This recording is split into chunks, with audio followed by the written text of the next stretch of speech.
You're not family, you only stayed because it was convenient. My daughter said that while signing the inheritance papers. My son-in-law stayed quiet. I just signed another sheet and left in silence. 3 weeks later, she found out what I had signed. I'm glad to have you here. Follow my story until the end and comment the city you're watching from so I can see how far my story has reached. The rain tapped against my windshield as I pulled into the law office parking lot. My arthritic hands gripped the steering wheel, tighter than necessary, partly from the pain, partly from the anxiety gnawing at my stomach. I didn't know why Indy had called me to sign these papers today, but her tone left no room for questions. Just be there at 3, Mom. Don't be late. These papers need your signature. I turned off the engine and sat there, watching raindrops race down the glass. At 65, I'd thought I was past the stage of feeling like a scolded child. Apparently, not. Inside, the receptionist barely looked up as I shook the rain from my umbrella. "They're waiting for you in conference room B," she said, not bothering with pleasantries. The hallway seemed longer than it should have been, each step forward carrying the weight of something final. I'd been feeling it for months now. The subtle shift in how Indy looked at me, the way conversations stopped when I entered rooms, the whispered discussions between her and Lance. I knocked softly before entering. They were both there, Indy in her crisp navy suit, Lance beside her, his attention fixed on a stack of papers. Neither stood when I entered. "You're 5 minutes late," Indy said, not looking up from her phone. "I'm sorry, the rain—" "It's fine. Just sit down. We have things to do after this." I settled into the hard-backed chair across from them, placing my worn purse on my lap. For a moment, the only sound was the shuffling of papers as Lance arranged them in front of me. "These are the final distribution papers for Dad's estate," Indy explained, her voice clinical. "We've already gone through everything. This is just a formality to transfer the remaining assets." I nodded, though I knew there was more to it. After losing Harold 4 years ago, I'd moved in with Indy and Lance to help with little Mason. What started as a grandmother's love, making breakfast, handling school pickups, reading bedtime stories, had slowly morphed into something else. I'd become the live-in help, convenient, but not quite family. Lance slid the papers toward me. "Sign where the tabs are," he said, his voice flat. It was the most he'd spoken to me in weeks. As I reached for the pen, my hand trembled slightly. "What exactly am I signing away?" I asked, my voice softer than intended. Indy sighed, the exasperated sound I'd grown too familiar with. "Mom, it's just formalities. Everything Dad left for both of us. The house, the accounts, his investments. We've been over this." I hadn't been over anything. Since Harold's death, financial discussions happened without me, behind closed doors. But I nodded anyway and began signing. "I'm glad this is finally getting settled," Lance said to Indy, as if I weren't there. "We can move forward with the renovations next month." Renovations? To my house? The home Harold and I had built together? I paused, pen hovering over the next tab. "What renovations?" Indy's eyes met mine, something cold and unfamiliar in them. "We're gutting the old place. It's outdated, and we need the space for entertaining." "But that's my home," I whispered. "It's just a house, Mom. And technically, it's our house now." I felt the air leave my lungs. "I don't understand." Indy leaned forward, placing her manicured hands flat on the table. "Let me make this clear. We're done playing house. You've been staying with us because it made sense when Mason was younger. He's in school full-time now. But I thought—" "You— thought what? That you'd live with us forever? That wasn't the deal." I stared at my daughter, this stranger with familiar eyes. "What deal? I came to help you after your father died. And we appreciated that. But it's time for you to find your own place." My pen clattered to the table. "Where will I go?" For the first time, Lance looked uncomfortable, but Indy's expression remained unmoved. "There's a nice retirement community in Brentwood. We've already looked into it for you." The words hit like physical blows. A retirement home. They'd been planning this. All those hushed conversations, the sudden questions about what furniture I wanted to keep, the casual mention of an old friend who loved her new senior living arrangement. I reached for the pen again, a strange calm settling over me. I would sign, I would walk out, I would disappear from their perfectly curated lives. As I added my final signature, Indy gathered the papers without a word of thanks. She slid them into a folder, her wedding ring catching the fluorescent light. The ring Harold had helped Lance pick out for her. "Is that all?" I asked, rising slowly. "That's all," Lance confirmed, still not meeting my eyes. I clutched my purse, turned to leave, but Indy's voice stopped me. "Mom, don't make this harder than it needs to be. You're not family. You just stayed because it was convenient. For all of us." The words cut deeper than any knife. I didn't turn back. I didn't let her see the tears that sprang to my eyes. I simply walked out, my footsteps echoing in the hallway. 3 weeks later, she would discover what I had actually signed. 3 weeks later, everything would change. But in that moment, as I walked to my car in the rain, I was just an old woman with a broken heart and nowhere to call home. My small motel room felt simultaneously claustrophobic and too empty as I unpacked the single suitcase of belongings Indy had deemed mine. The rest of my life, 4 decades of memories, trinkets, and treasures, remained in the house that was no longer my home. I placed Harold's photograph on the nightstand, my fingers lingering on his smiling face. "You'd be so disappointed," I whispered to him. That night, sleep eluded me. Every time I closed my eyes, memories flooded in, not as gentle waves but as a crushing tsunami. I remembered Indy as a little girl, her front teeth missing, rushing to show me her spelling test with the gold star. I remembered her high school graduation, how proud Harold and I had been as she gave her valedictorian speech. I remembered her wedding day, how Harold had whispered, "We did good, Rhonda," as we watched her dance with Lance. And then came Harold's diagnosis. Pancreatic cancer. 6 months, the doctor said. He lived for 8, fighting with everything he had. "Promise me you'll take care of each other," Harold had whispered in his hospital bed, holding both my hand and Indy's. We'd both nodded, tears streaming down our faces. A promise I had kept, a promise she had discarded. When Harold died, Indy was pregnant with Mason. She and Lance had just bought their new house, their careers were taking off, and they were overwhelmed. It seemed natural when they suggested I move in to help with the baby. "Just until we get our footing, Mom," Indy had said. "It would mean everything to us." I sold my little condo without hesitation. What did I need it for? My family needed me. The first year with Mason was a blur of midnight feedings, first smiles, and the pure joy of watching a new life unfold. Indy went back to work, and I settled into a routine with my grandson. We became a team, Mason and I. But as the years passed, something shifted. Indy's requests became demands. Lance's gratitude turned to expectation. The guest room became Rhonda's room, not Mom's or Grandma's. "Could you have dinner ready by 7? The Brightons are coming over." "Mason needs to be picked up early from school today. One of us will be home by 8. "We've got that charity event tonight. You don't mind handling bedtime again, do you?" I didn't mind. Not really. I loved Mason, loved being part of his life.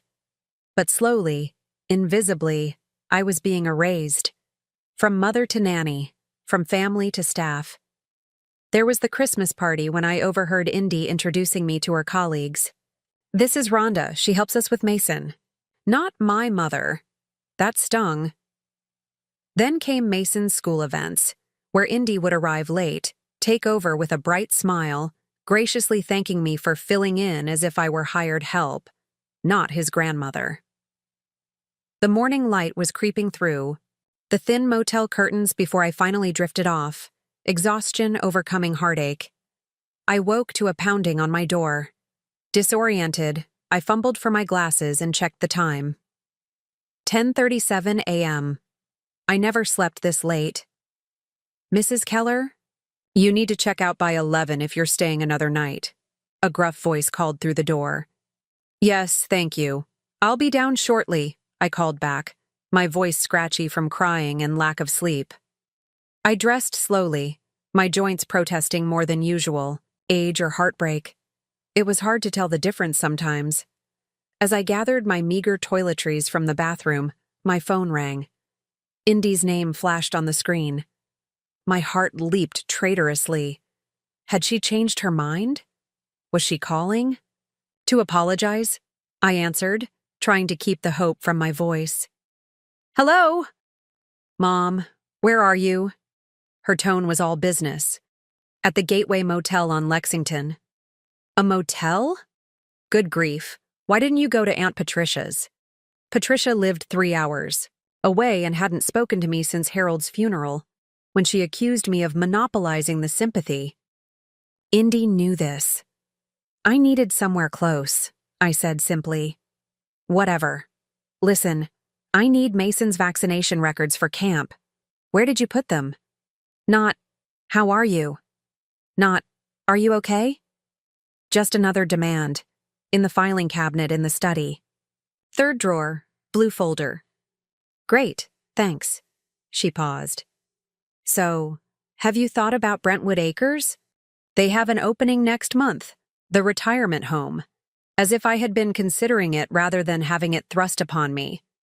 I don't think Brentwood is for me, I said, surprising myself with the firmness in my voice.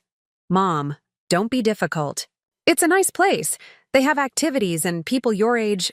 I said no, Indy. A sharp exhale. Fine, but you need to figure something out. Lance's mother wants to use the guest room when she visits next month. Of course, the other grandmother, the one who sent expensive gifts and took lavish vacations with Indy and Lance, but rarely spent actual time with Mason. I understand, I replied, though I didn't. I couldn't understand how my daughter had become this person. Good. I'll let you know when we're moving your things out. She hung up before I could respond. I stared at the phone, a strange sense of clarity washing over me. This call, so cold and transactional, crystallized everything I had been feeling, but couldn't articulate. For years, I had been making excuses for Indy's behavior. She was stressed. She was ambitious.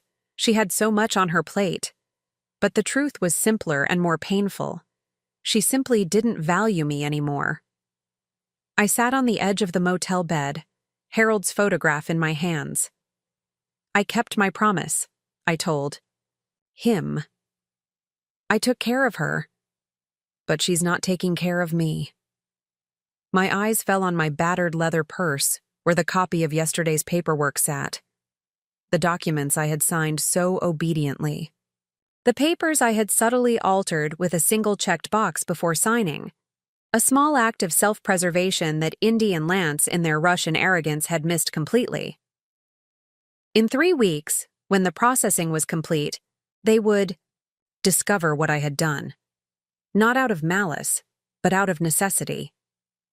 The property in Cape Cod that Harold had left solely to me, our secret sanctuary, would remain mine, not part of the estate they so eagerly divided. It wasn't a fortune, but it was something. It was mine. And for the first time in years, I allowed myself to think not about what Indy needed, but what I needed. I reached for my phone again, this time calling a number I hadn't used in years. Hello, Martin. It's Rhonda Keller. I need your legal advice. Martin. Goldstein's office smelled of old books and coffee. At 72, he was semi-retired, but he'd been Harold's friend for 40 years and our family lawyer for nearly as long. His eyebrows rose as he reviewed the documents I'd brought. Rhonda, you checked box 14C. He looked at me over his reading. Glasses. Did you understand what you were doing? I nodded, smoothing my skirt with trembling hands. I did. and they didn't notice? They didn't even look. Lance just told me where to sign. Martin leaned back in his chair, a smile playing at the corners of his mouth. Harold would have appreciated the irony. He was right. Harold had always admired quiet strength, the kind that didn't announce itself. In our 43 years of marriage, I'd seen him outmaneuver countless aggressive businessmen with nothing more than patience and attention to detail. "Tell me about the property again," I asked, though I knew the story by heart. I just wanted to hear it from someone who remembered Harold kindly. Martin's eyes softened. 4 years ago, just after his diagnosis, Harold came to see me. He wanted to protect you. Ensure you'd always have a place that was yours alone. He tapped the folder. The Cape Cod house was his gift to you. He specifically arranged for it to remain separate from the family estate. The Cape Cod house. Our little sanctuary by the sea. We'd purchased it for a song 30 years ago when the area was still undeveloped. Harold had seen the potential in the weathered little cottage with its unobstructed ocean view. Over the years, we'd renovated it bit by bit, turning it into our personal paradise. "The property has tripled in value since you bought it," Martin continued. "Conservative estimate puts it at about $2.8 million now," I gasped. "That much? That?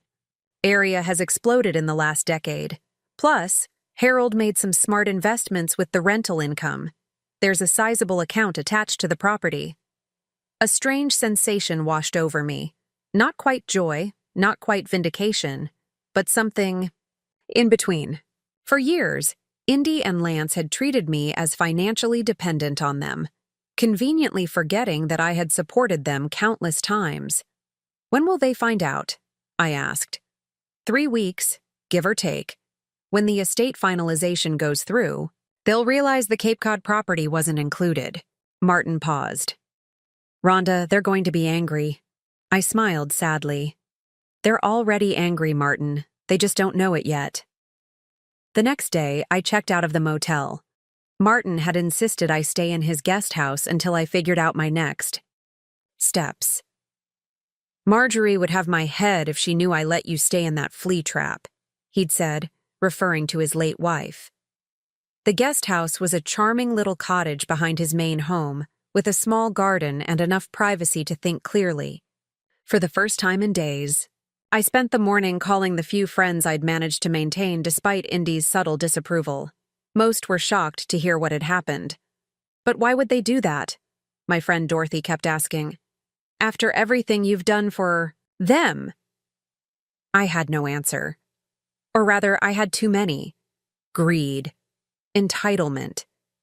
The slow poison of taking someone for granted until they become invisible.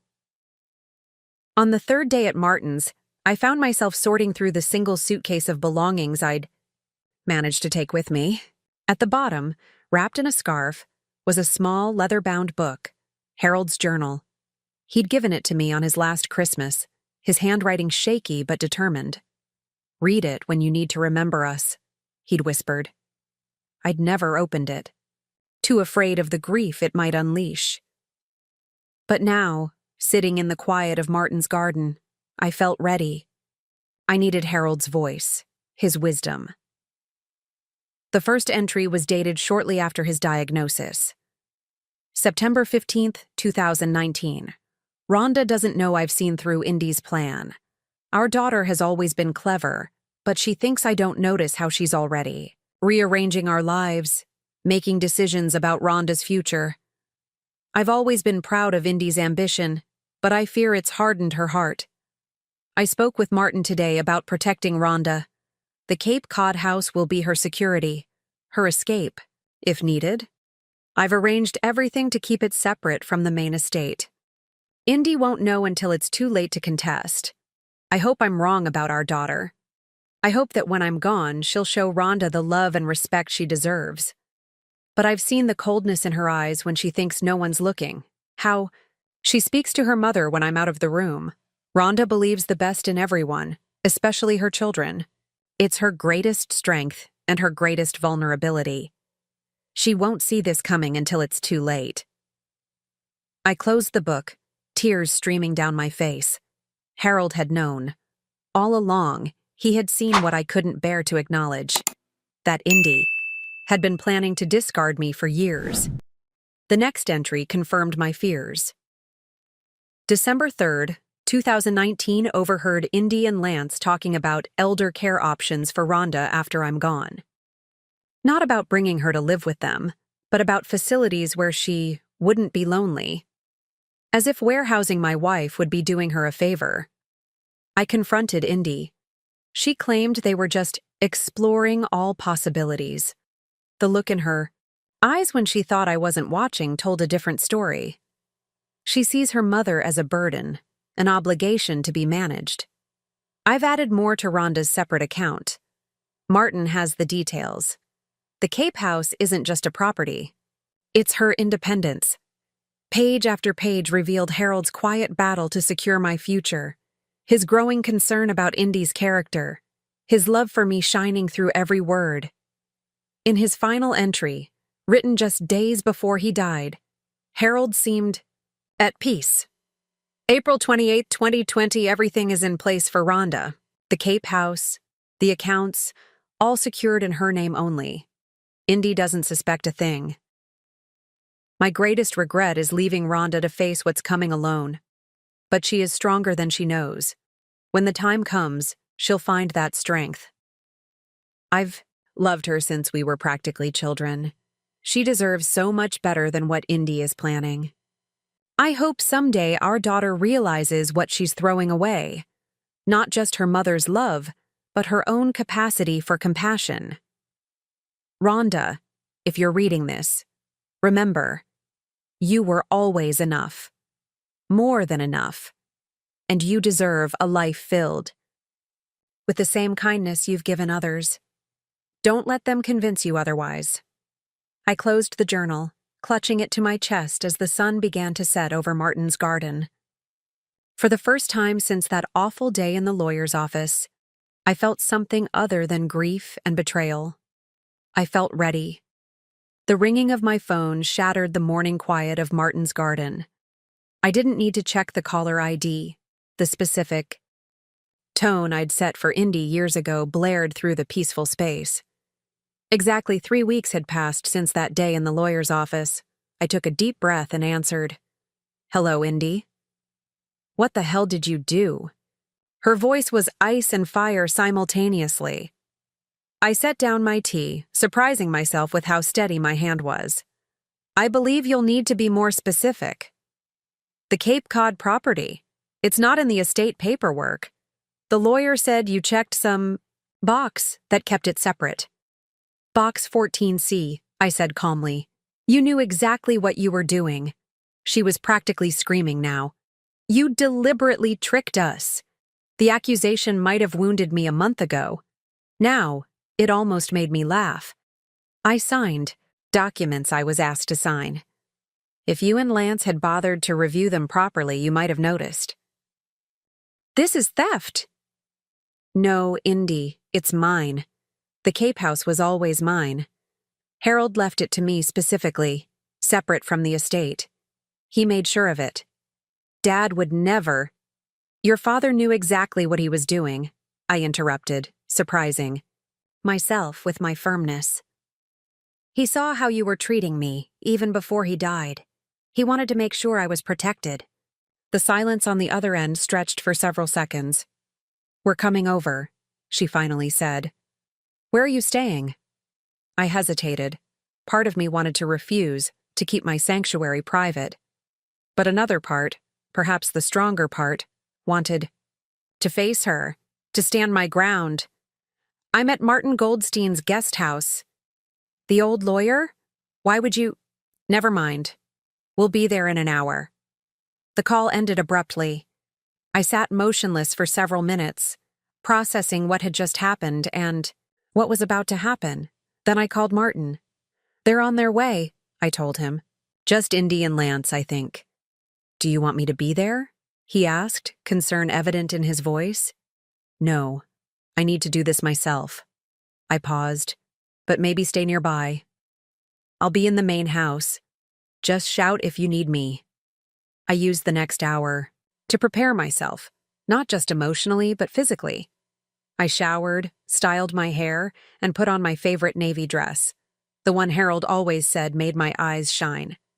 I wanted Indy to see me not as the discarded mother, but as the woman I truly was. Strong, dignified, whole. When the doorbell rang, I was ready. Indy stood on the porch, Lance slightly behind her. She wore her power suit, the one she saved for important negotiations. Her eyes widened slightly at my appearance, as if she'd expected to find me disheveled and broken. "Come in," I said, stepping aside. They entered the small guest house, Indy's gaze sweeping critically over the modest furnishings. I led them to the sitting area, where I'd prepared coffee and Indy's favorite lemon cookies, the ones I used to bake for her school lunches. "Let's get to the point," Indy said, ignoring the offered refreshments. "You deliberately withheld the Cape property from the estate division." "I didn't withhold anything," I replied evenly. "The Cape house was never part of the estate to begin with. Your father left it directly to me." "That's impossible. Everything was supposed to be divided equally." "Not everything. Harold made specific provisions for me. The Cape house was my security." Lance cleared his throat, speaking for the first time. "The property is worth almost $3 million now." "I'm aware." "Be reasonable, Rhonda," he said, dropping the mom he'd used for 15 years. "That's a significant asset. It should be shared." I looked at him steadily. "Like your home was shared with me, before you decided I was inconvenient?" He had the grace to look away. Indy paced the small room, her heels clicking aggressively on the hardwood floor. "This is ridiculous. You're being petty because we asked you to move out." "You didn't ask, Indy. You informed me I was being discarded." I kept my voice calm. "And you didn't just ask me to move out. You told me I wasn't family." "I never said, 'You're not family.'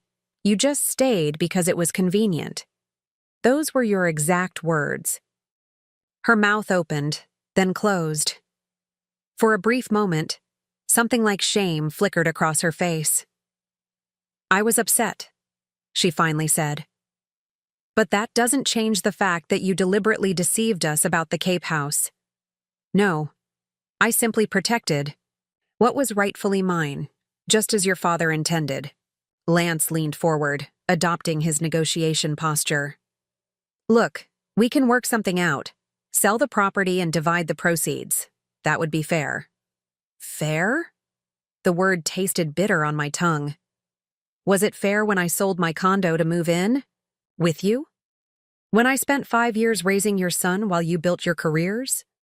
When you introduced me as the help, rather than your mother?" Lance had the decency to look uncomfortable, but Indy's expression hardened. "Always the martyr," she snapped. "No one forced you to help with Mason." "No, they didn't.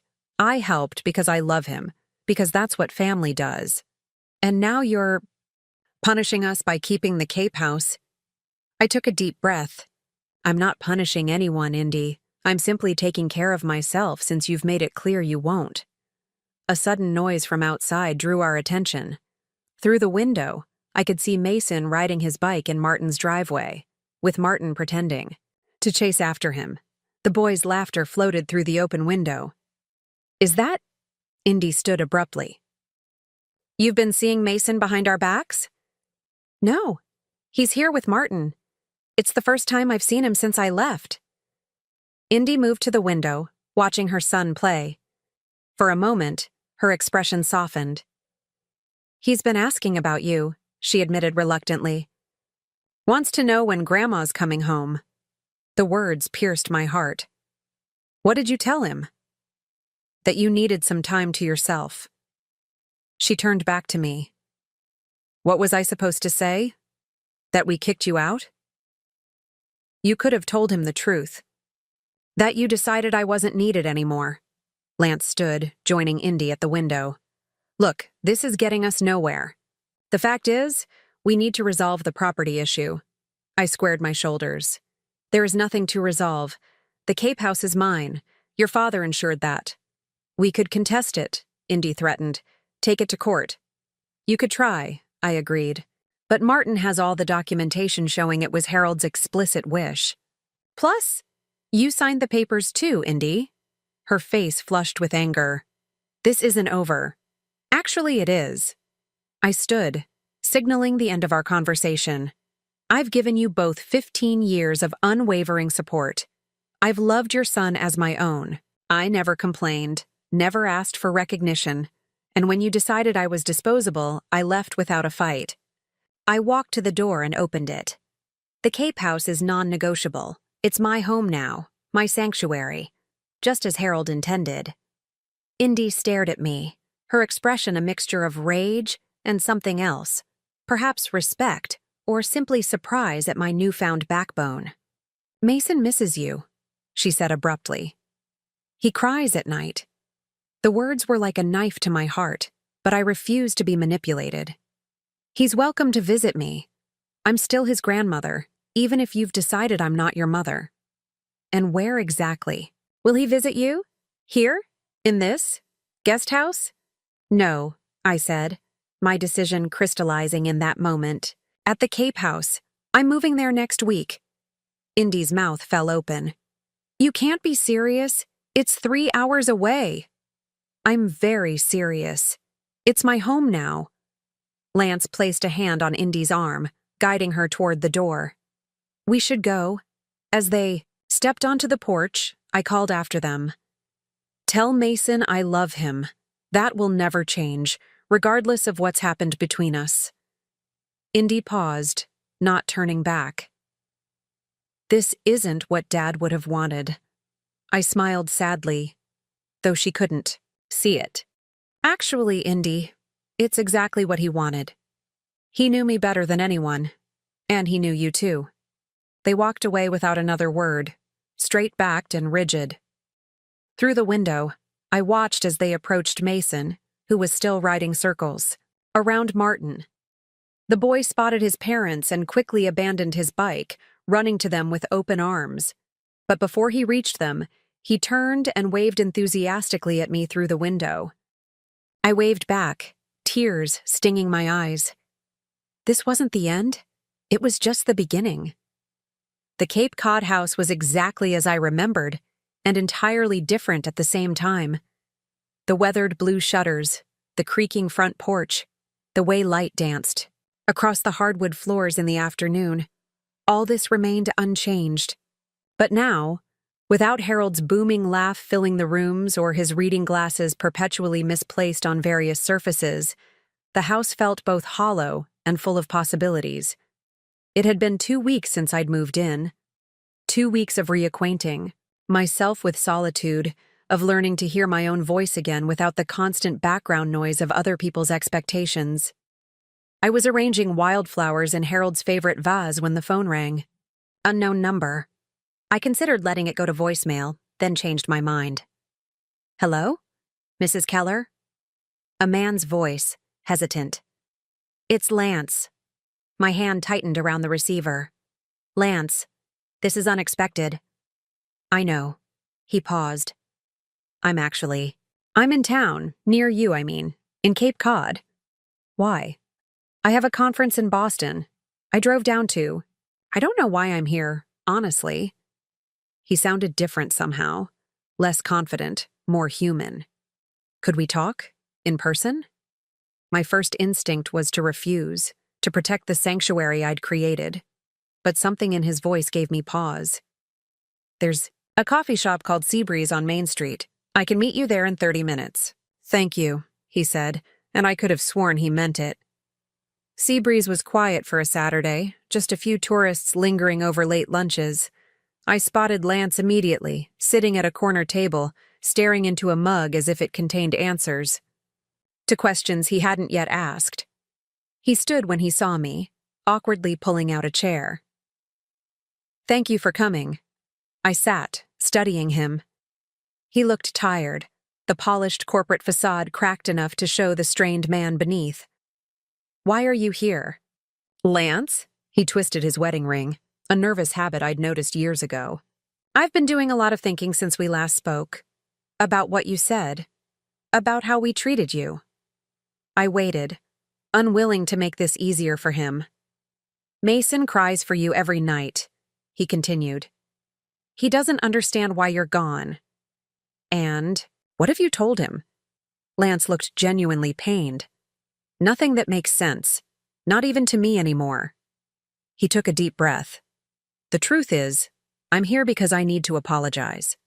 Of all the things I'd expected from this meeting, an apology wasn't one of them. Indy doesn't know I'm here, he added quickly. She'd be furious if she knew. Then why risk it? He looked out the window, toward the ocean barely visible in the distance.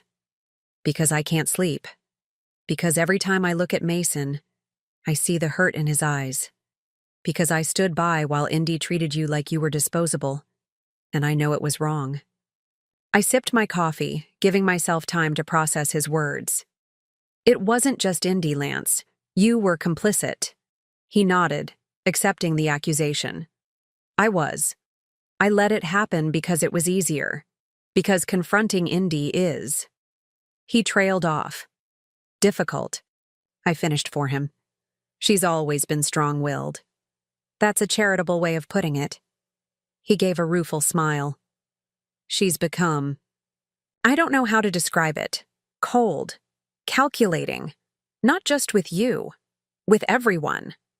Including you? His silence was answer enough.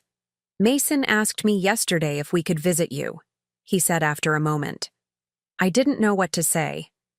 Indy has forbidden him from even mentioning your name. The pain of that revelation was physical, a knife twisting in my chest. He's 7 years old. He shouldn't be caught in the middle of this. I know. Lance met my eyes directly for the first time. That's partly why I'm here. Would you? Would you be open to seeing him? If I brought him without Indy knowing? The question hung between us, weighted with implications. I thought of Mason, his gap-toothed smile, the way he'd curl against me during thunderstorms, his endless questions about the world, my grandson, my heart. Yes, I said simply. I would like that very much. Relief washed over Lance's face. Thank you. He misses you terribly. I miss him too. Every day. We sat in silence for a moment, the cafe's ambient noise filling the space between us. There's something else, Lance said finally, his voice lower. Something you should know. What is it? He glanced around, as if worried about being overheard. Indy's been different since Harold died. Harder. More focused on appearances and status than anything else. I've noticed. No, it's worse than you know. He leaned forward. 2 months ago, I overheard her on the phone. She was talking to someone about accelerating the timeline now that you were out of the picture. Timeline for what? Selling your house. Your and Harold's house, I mean. The one you lived in for 30 years. I frowned. But that house isn't worth much. It's in an older neighborhood and it needs work. It's not about the house. It's about the land. Lance's expression was grim. Apparently there's been interest from developers. The entire block could be rezoned for commercial use. Indy's been in talks with them for over a year. The revelation struck me like a physical blow. A year? But I was still living there when Harold died. She was planning this while I was still in the house? Lance nodded, unable to meet my eyes. That's why she was so eager to get you into a retirement home. The developers want to break ground by next spring. I sat back, struggling to absorb this new betrayal. Not just discarded, but deliberately removed so Indy could profit from selling my home. The home where she'd grown up, where every doorframe was marked with her height through the years, where Harold and I had built our life together.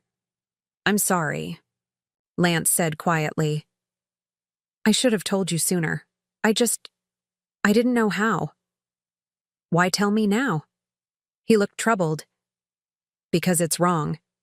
Because Mason found the photo albums you'd stored in the attic, the ones with all the family pictures in the trash last week. Indy had thrown them away. His voice broke slightly.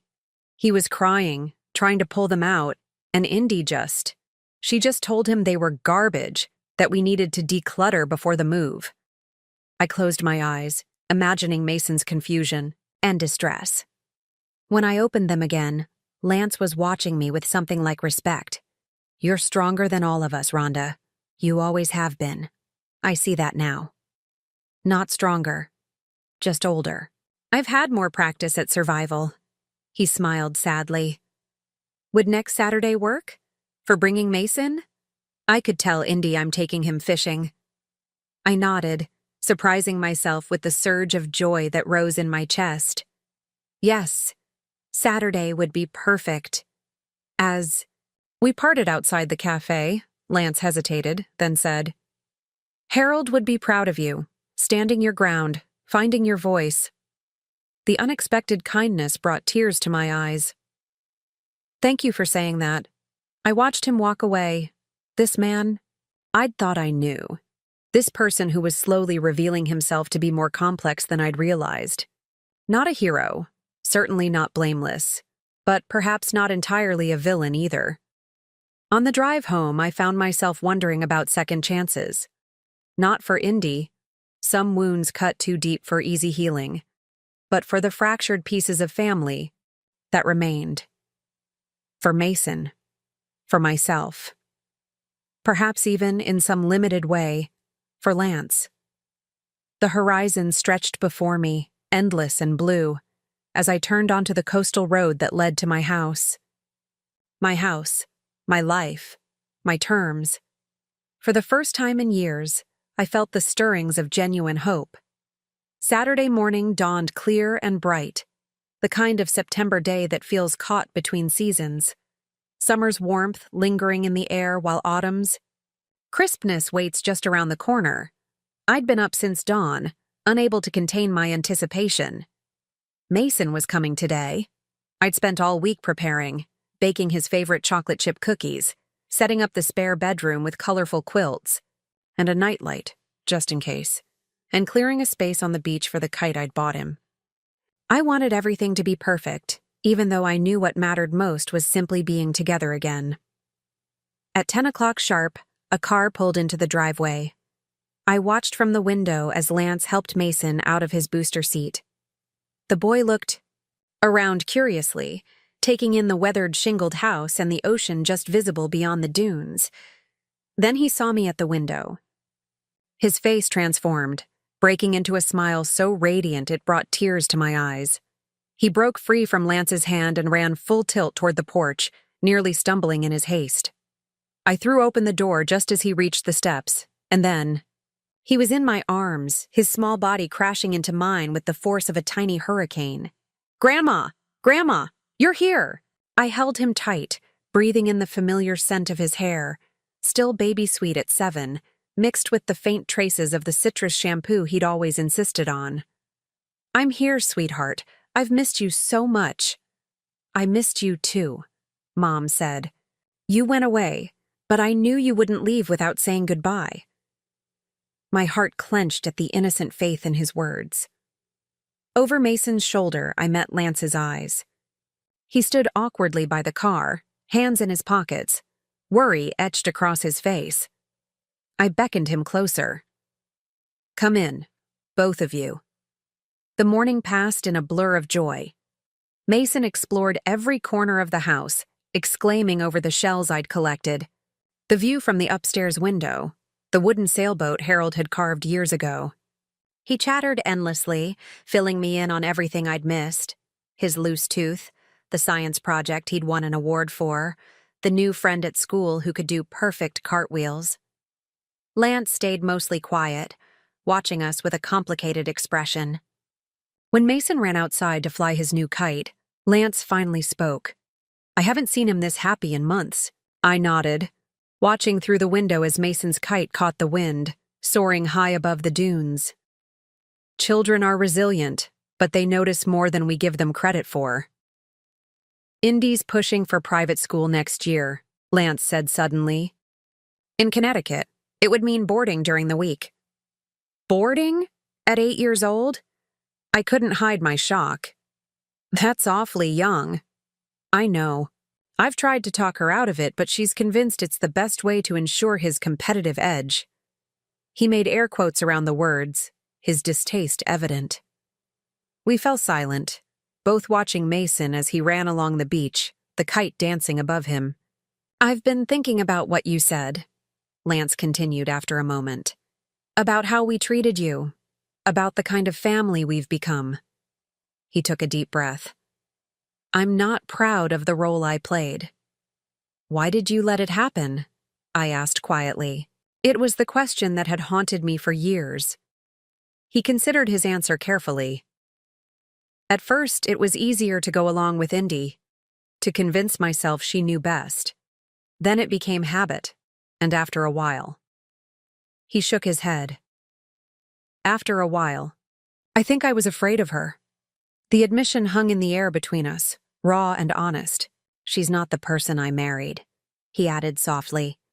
Or maybe she is, and I just didn't want to see it. Before I could respond, Mason burst through the door, cheeks flushed with excitement. Grandma, the kite went so high, did you see?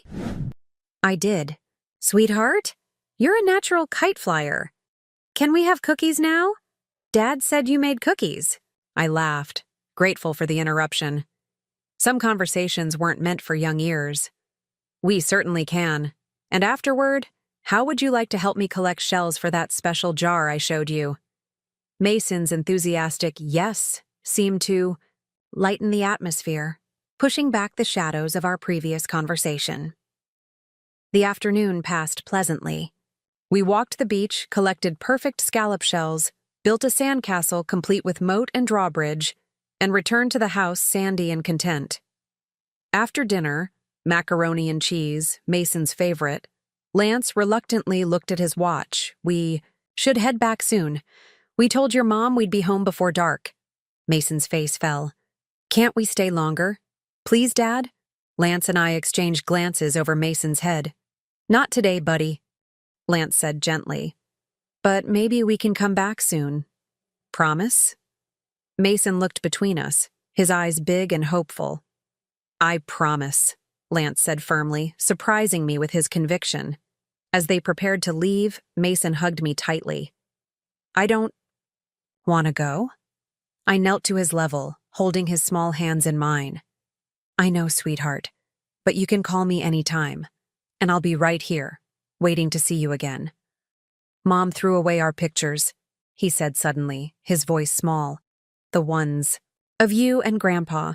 I tried to save them, but she got mad. My heart broke for him, caught in the crossfire of adult conflicts he couldn't possibly understand. I have plenty of pictures here, I assured him. Next time you visit, we'll look at them together. And maybe we can make copies for you to keep. He nodded solemnly. I'd like that. After one more fierce hug, he ran to the car, leaving Lance and me alone on the porch. Thank you for today, I said. It meant the world to him. And to me. Lance nodded, his expression troubled. Rhonda, there's something else you should know. I'm thinking about leaving Indy. The confession stunned me. Because of how she treated me? That's part of it. But it's more than that. It's who she's become. The way she treats Mason when no one's watching. The constant pressure. The emotional manipulation. He ran a hand through his hair. I've been consulting with a lawyer about custody arrangements. I took a moment to absorb this revelation. And you're telling me this because I want Mason to have you in his life. Because when the time comes, I may need your testimony about what you've observed in our household. He looked away. And because I thought you deserved to know. From the car, Mason waved frantically, calling for his father to hurry. Lance turned to go, then paused. We never should have done what we did to you. I hope someday you can forgive me for my part in it. I watched them drive away, Mason's face pressed against the window, waving until they disappeared around the bend. The sunset painted the sky in brilliant oranges and pinks, reflecting off the calm surface of the ocean. I stood on the porch long after they'd gone, contemplating forgiveness, family, and the strange winding paths that life sometimes takes. 3 months later, on a crisp December morning, my doorbell rang. Through the window, I could see Lance's car in the driveway, Mason bouncing excitedly beside it. My heart leaped at the sight of my grandson, this unexpected joy in my life. But there was something different this time. The car was packed full, suitcases, boxes, Mason's favorite stuffed dinosaur visible through the window. I opened the door. As they approached, questions in my eyes. "We left," Lance said simply. "For good this time." I looked from him to Mason, who was grinning widely despite the circumstances. "What happened?" "We can talk about it later," Lance said, glancing meaningfully at Mason. "Right now, we're looking for a place to stay while I sort things out. Maybe somewhere near here." Mason suggested we ask if you know of any nice neighborhoods. Understanding dawned. This wasn't just a visit. This was a new beginning. I looked at my grandson, at his hopeful face and trusting eyes. I thought of Harold, of his quiet wisdom and foresight. I thought of the journey that had brought me here, to this moment of choice. "I might know just the place," I said, opening the door wider to welcome them in. The house Harold had left me wasn't just my sanctuary anymore.